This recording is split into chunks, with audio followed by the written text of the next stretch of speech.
All right, guys, we're here alongside big league legend Tommy John. I appreciate you joining me. Thank you. As a legend, I'm giving you guys grace today. You understand that, right? No, I really appreciate it, but it's currently spring training time right now, and we see what the Yankees are doing with the big leagues in general. And I feel like there are quite a few differences in how players conduct spring training, the coaches, and everybody's involved from when you played all the way to now. So, would you be able to take us through a couple of those differences that you feel are evident in spring training? I have no idea what they're doing now. I don't watch baseball now. Yeah.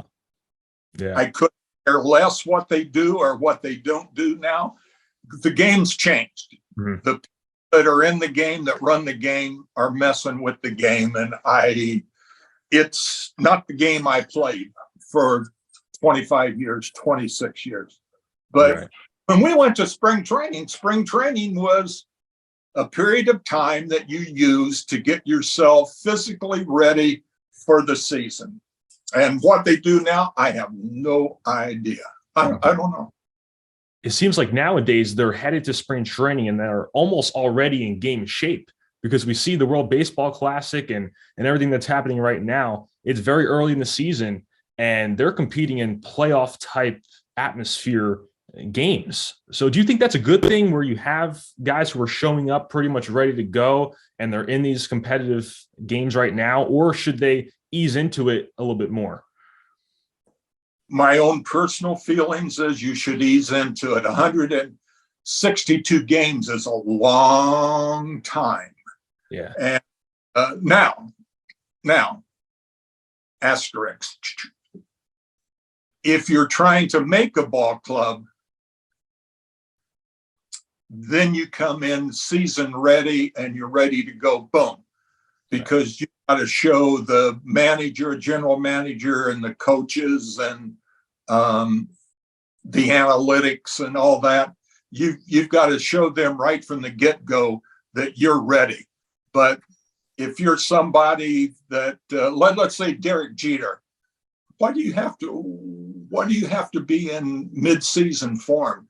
You get yourself ready. You take ground balls, you hit, you run the bases, and you do all that. You get ready for the season. But the whole game has changed.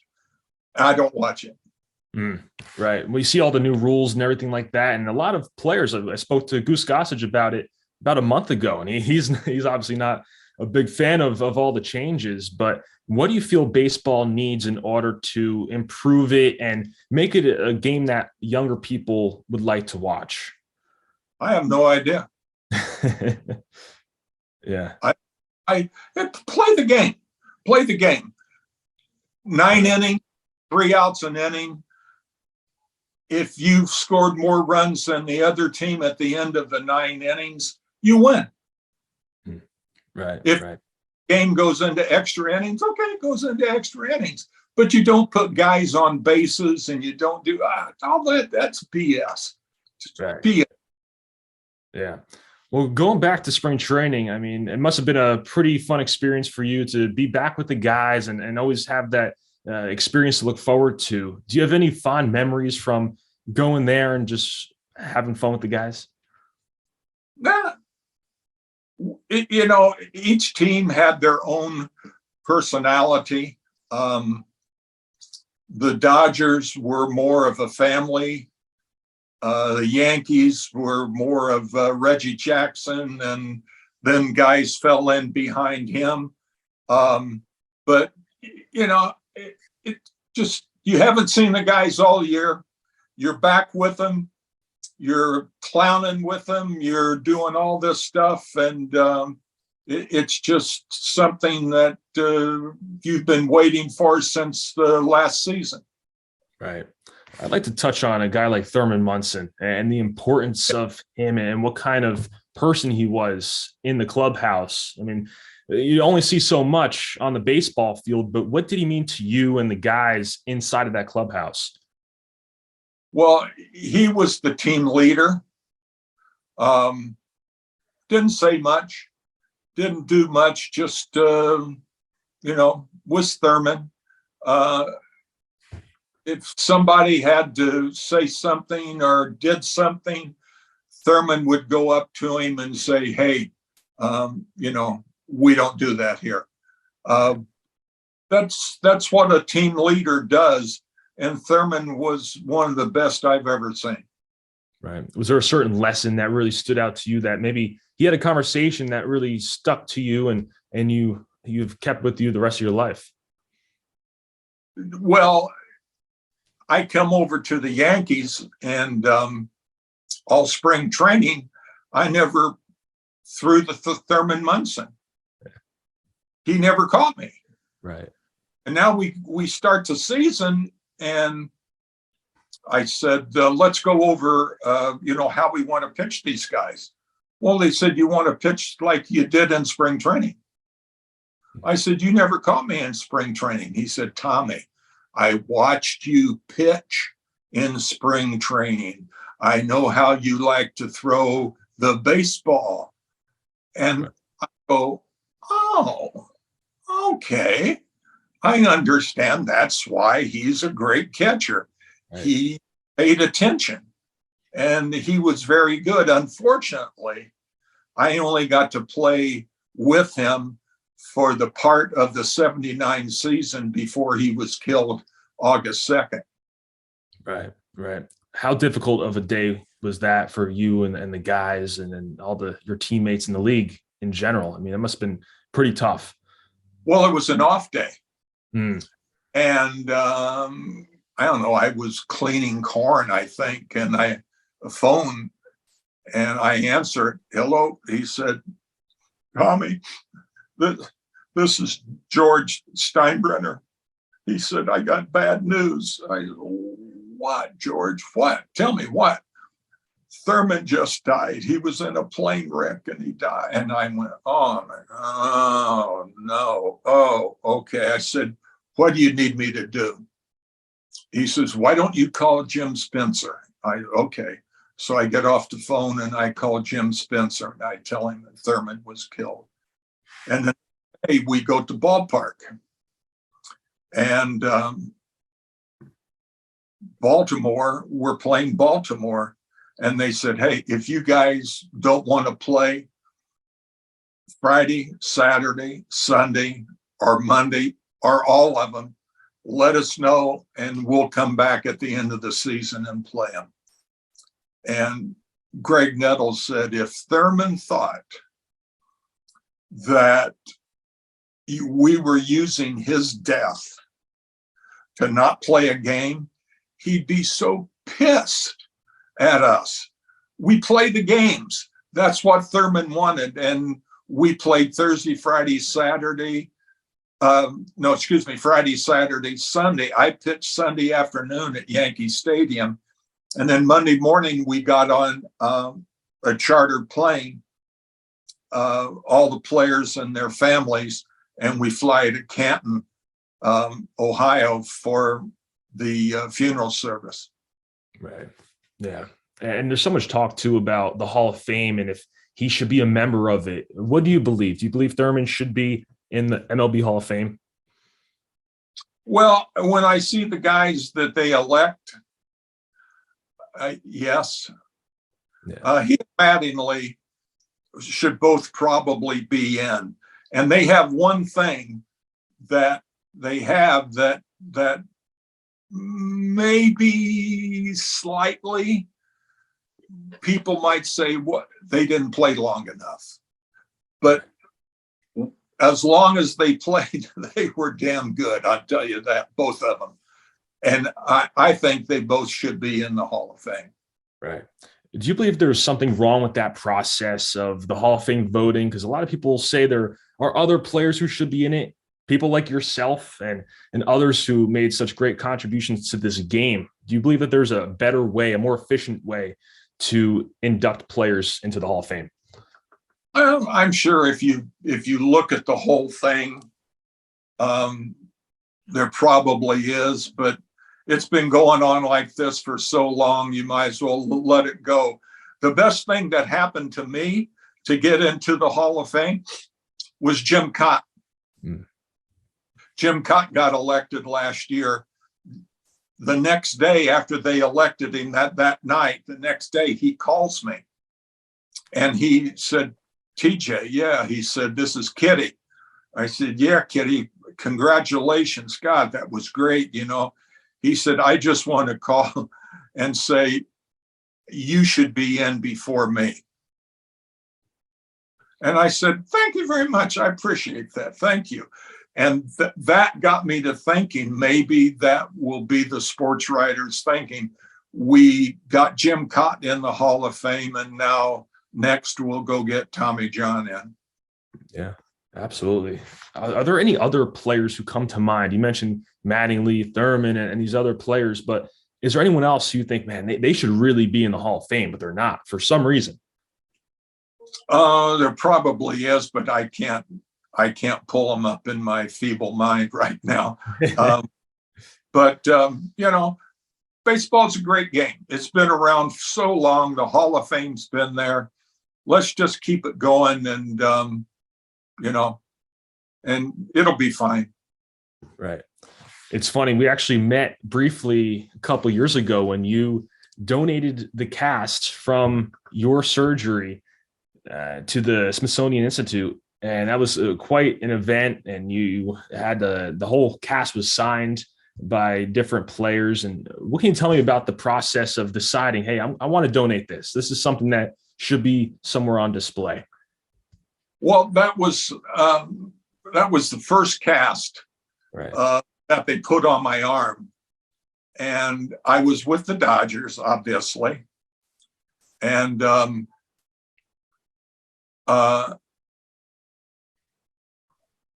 I was going to, we were in the playoffs and I wanted to sit on the bench. Well, for me to sit on the bench, because I was off the roster, you had to get the okay from the opposing manager. And the opposing manager was Danny Murtaugh. And Murtaugh said, you can sit on the bench, but you got to let me sign your cast. And he was the first one to sign the Tommy John cast. It had Vin Scully, Lasorda, all the Dodgers of that era, a couple of the clubhouse guys, but I kept that cast from 1974 until I gave it to him, and I had it wrapped in two black plastic bags. And the reason I wanted the black, light fades out the ink. But when it's black and it's stored it's in two black plastic bags and it's in a plastic bag, the signatures look like they did when I first got them in 1974. Yeah, that's incredible. Incredible stuff. And, you know, I'd like to go back to when that original surgery was something that you were then considering. I mean, when did you realize that you had an issue with your elbow and that this surgery would potentially be the only thing that would allow me to continue my career? When I threw the pitch against Montreal, and the ball just blooped up to home plate, and I threw one more, and it blooped up to home plate, and I went, uh-oh. You know, my elbow's been sore before, but never like this. And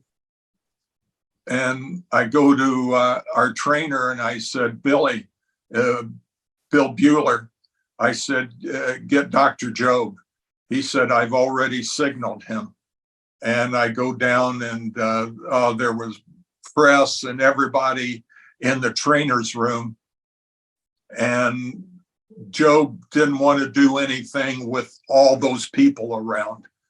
And he said, come see me tomorrow and we'll talk over what we need to do. Okay. So I did. I went to see him, and he said, I think you've torn the ligament in your elbow. He said, and we can wait. And if we're lucky, really lucky, it'll heal.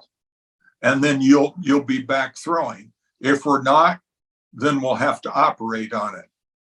And we weren't lucky. And he came out and he said, we probably should do the surgery. I said, how many of these surgeries have you done? And he said, none.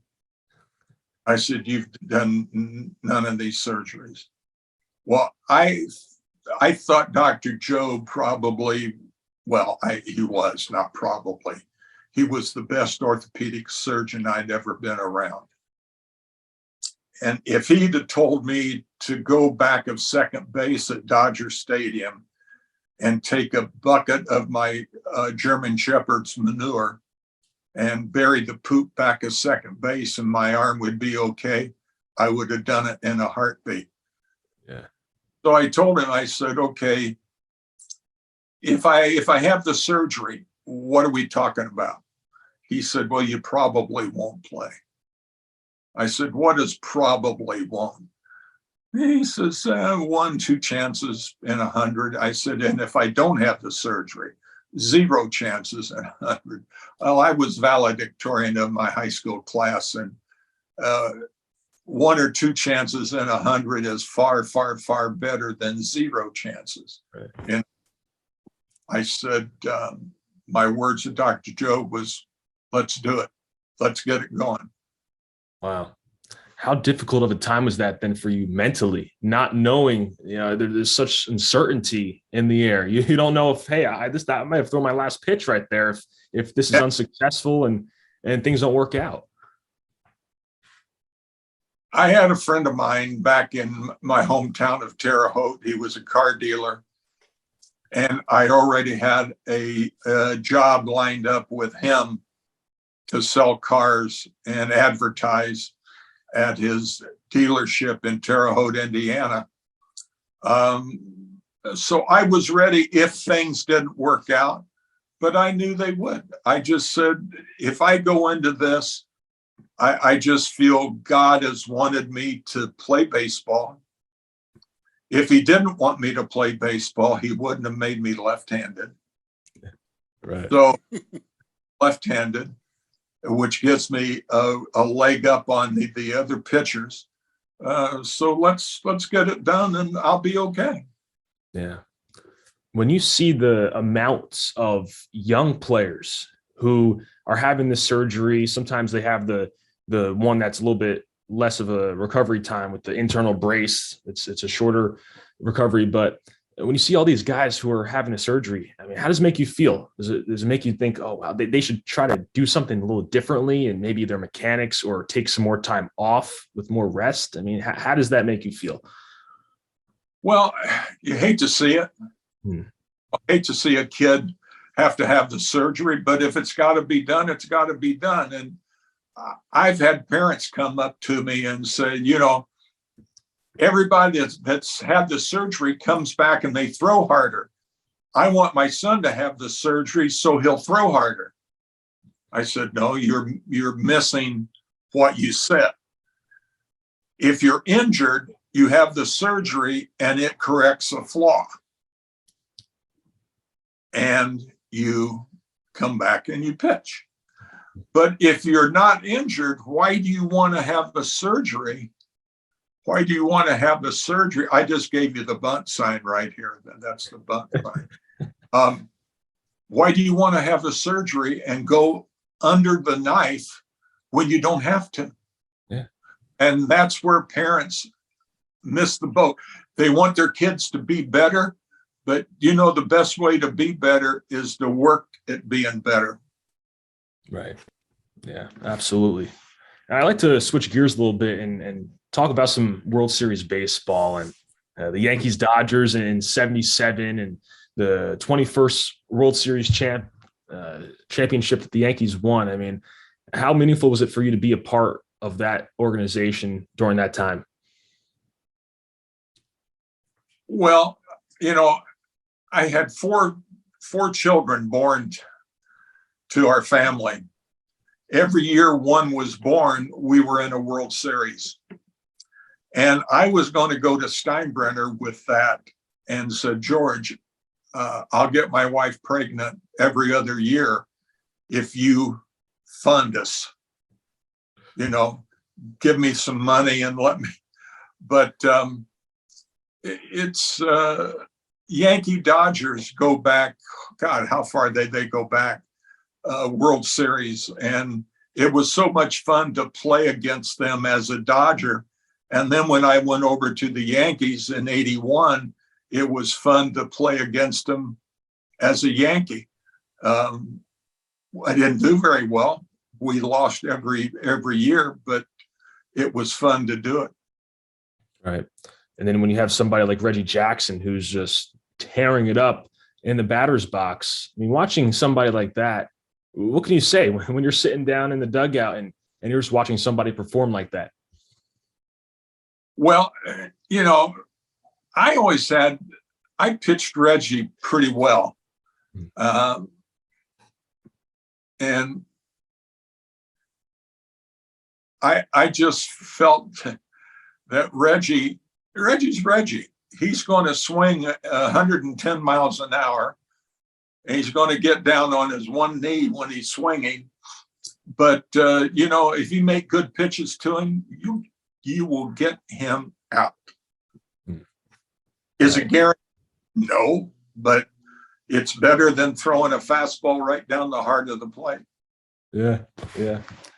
And then you had an outstanding 81 World Series, and you were pulled from the game 6. That was in the fourth inning of a tie game. You also led the big leagues in no decisions as well. So was that difficult to be taken out of a high leverage game during a tie game and knowing that, hey, I might have something left here? Well, I had everything left. Yeah. Bob Lemon pinch hit for me because George Steinbrenner had a meeting with the manager and coaches and all that. And he said, get a lead early and then go to the bullpen and win the game out of the bullpen. So they had, the game was it was 1-1, I believe. And they pinch hit for me. And Bobby Mercer flew out. And I'm out of the game.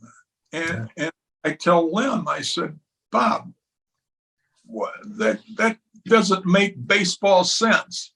Yeah. He said, what the boss told me to do. And being a good employee, he did what Steinbrenner wanted him to do. Yeah.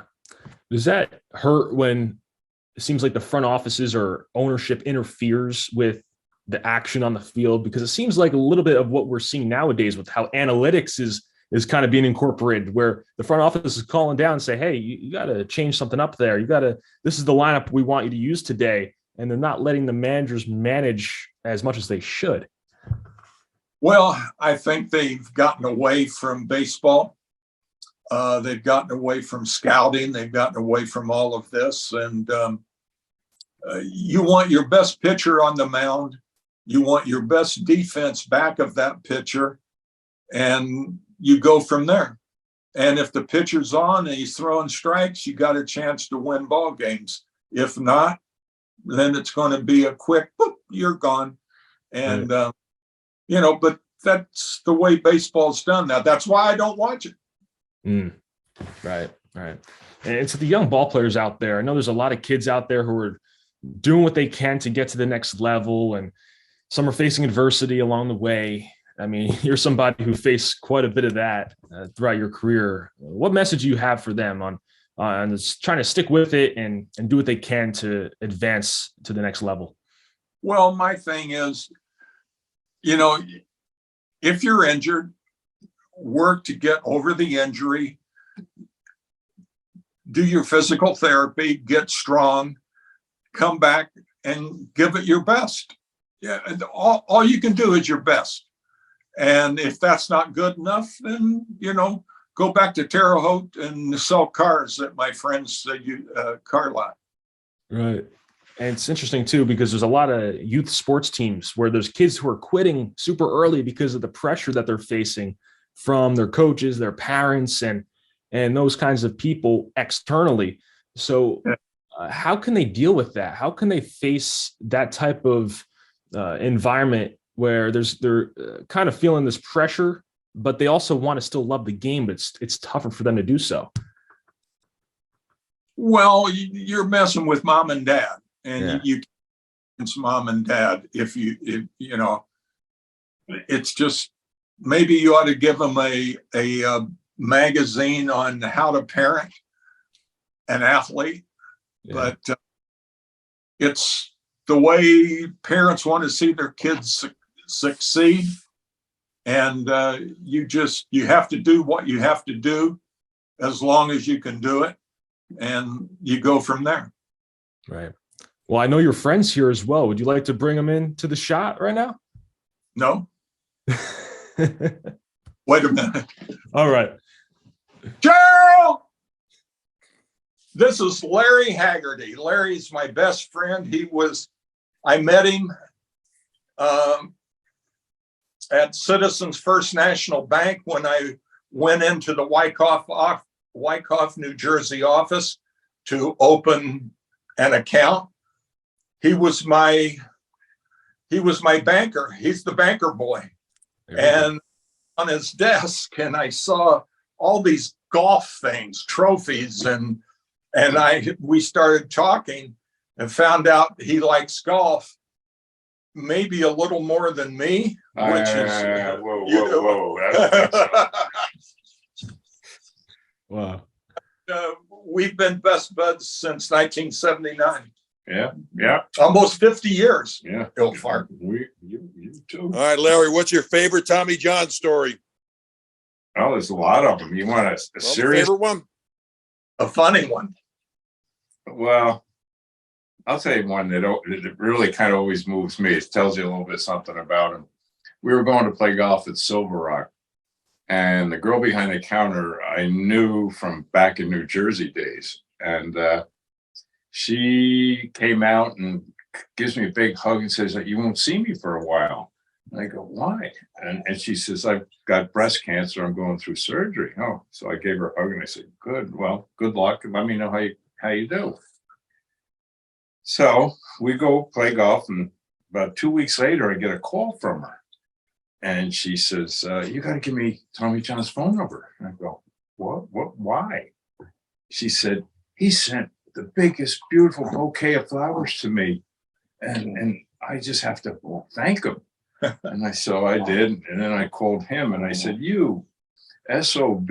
I said, "You're making me look like a real jerk."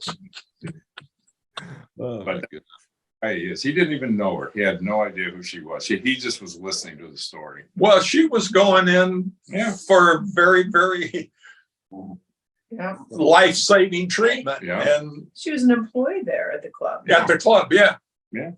But that tells you a little bit side of him people probably don't know that much of. And how good Tommy was to your mother and my mother. He's good to everybody. Yeah. I'm a good guy. He's a good guy, or else he wouldn't be my friend. So, Anything else, guys? That's great. Yeah, Tommy, one of your favorite Larry stories. well, I can't say it. So it's the internet. You can say whatever you want. I got a good golf story. Okay. We played in a tournament up in Vermont on a regular basis, and he started, losing his balance a little bit here and there. And we were playing the 10th hole at Rutland Country Club, and he gets up there and he's got a side hill lie, and I'm saying, "Oh, how's he going to hit this thing without falling over?" So he gets up there, gets ready to hit it, and I'm ready to catch him. Well, he swings at it and he falls the other way. He falls forward. I can't catch him. And so, but he was up fine. We pick him up and we look up there. His ball's like 3 feet from the hole. So this is a true story. Didn't you caddy for him also? Oh yeah. I used to go to caddy for me up to Bing Crosby. Plan bank. I had I don't know how many, 7, 8 years. I did Something like that. And I'd go out with him to the Bing Crosby Pro-Am, and I got to play all the practice rounds with the pros. And then I caddied for him during the tournament. That's a pretty good deal for me. Weren't you paranoid that they'd catch on that you didn't belong there? That was just the one time. Tommy went and made sure you got announced. Oh, we were playing. Well, that's when Cyprus. McCord, Yeah, the three of us were playing, and he announced me at Cyprus. Gary McCord Yeah. announced him. He's going, No, leave me out of this. I'm waiting for somebody to tap me on the shoulder saying, "You're not supposed to be here." Are we getting in trouble? We'll never get invited, but Well, it's over. Do you guys the ex-wives stories? No. Okay, you got both your wives sitting here. No ex-wife story? no. Okay. Look at that. Thank God. That just gets you in trouble. I really appreciate it. Thank you. You're welcome. Great stuff. Just feel free to let us know and send us a couple $100 and we're back on.